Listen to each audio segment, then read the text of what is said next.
ایک بات کی مجھے کبھی سمجھ میں نہیں آئی اور ابھی بھی نہیں آتی کہ جن لوگوں نے اپنی زندگی میں واقعی مشکل وقت دیکھا ہوتا ہے یا واقعی وہ کسی بڑی چیز میں سے گزرے ہوتے ہیں ان کے بقول، تو اس کے بعد وہ کسی دوسرے انسان کو اذیت کیسے دے سکتے ہیں؟ کیونکہ جو انسان ایک اذیت میں سے گزرا ہو اس کو پتہ ہوتا ہے کہ دل کس طرح ٹوٹتا ہے، تکلیف کس طرح ہوتی ہے، محسوس کس طرح سے ہوتی ہے، تو وہ کسی دوسرے انسان کا دل کیسے توڑ سکتا ہے؟ دوسرے دل توڑنا ایک طرف ہے، یعنی دل دکھا کیسے سکتا ہے؟ کچھ لوگ ہوتے ہیں جن کا کام ہی صرف آپ کو اذیت دینا ہے، وہ آپ کو اتنی اذیت دیتے ہیں، اتنی اذیت دیتے ہیں، اور جب آپ تھوڑا سا اپنے لیے اسٹینڈ لینے کی کوشش کرتے ہو تو وہ آپ کو بدتمیز اور الگ الگ طرح کے ٹائٹلز دے کے کہ اس کو لحاظ نہیں ہے، اس کو یہ نہیں ہے، اس کو وہ نہیں ہے۔ اگر کوئی ایک مثال ہے، ایک بندہ ہے، وہ آپ کو پینسل سے سکہ چبو رہا ہے، چبو رہا ہے، چبو رہا ہے، چبھ رہا ہے، آپ کو چبھ رہا ہے، چبھ رہا ہے، چبھ رہا ہے، چلو ایک دفعہ ہوتا ہے، دو دفعہ ہوتا ہے، جب ایک ہی جگہ پہ 15-20 دفعہ سکہ چبویا جائے گا تو وہ انسان کی باڈی ہے، اس نے ریئیکٹ کرنا ہی کرنا ہے، ٹھیک ہے؟ لیکن وہ اس سکے کو کوئی نہیں یاد رکھے گا، وہ جو اس کا ریئیکشن ہے نا،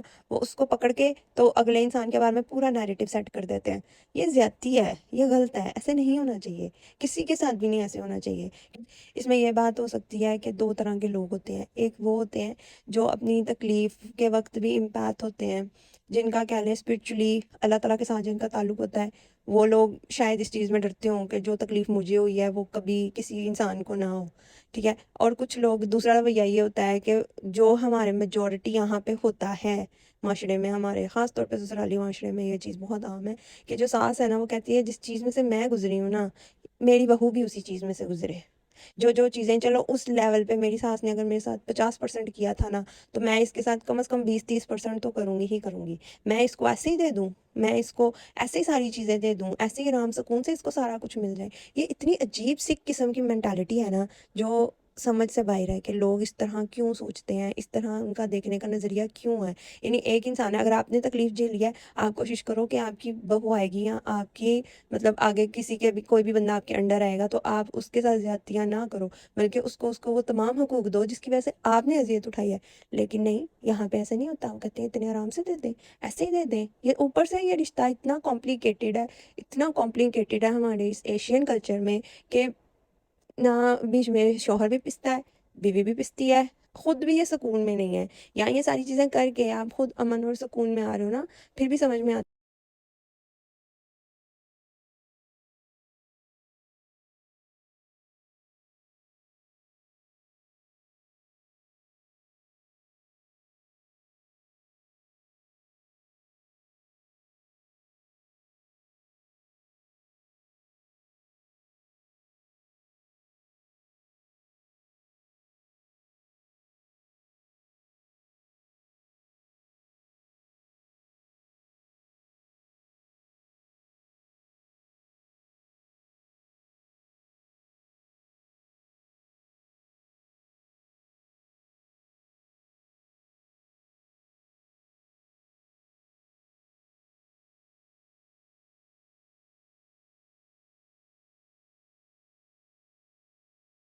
سے کرو اور سوچو اگر کوئی آپ کی وجہ سے سجدوں میں رویا ہے تو آپ کا کیا لیول ہوگا، کتنے آپ چیپ قسم کے انسان ہو گئے کہ جس کی وجہ سے کوئی اس طرح رویا ہے۔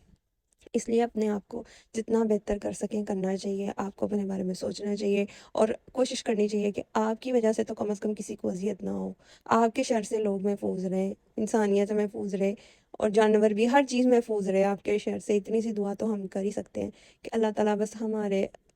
ہم سے کسی کو تکلیف نہ ہو، کیونکہ جو تکلیف ہے نا یہ بہت اندر تک چیڑ دیتی ہے، اور جو گزرتا ہے صرف وہ جانتا ہے کہ وہ کیسے گزر گیا۔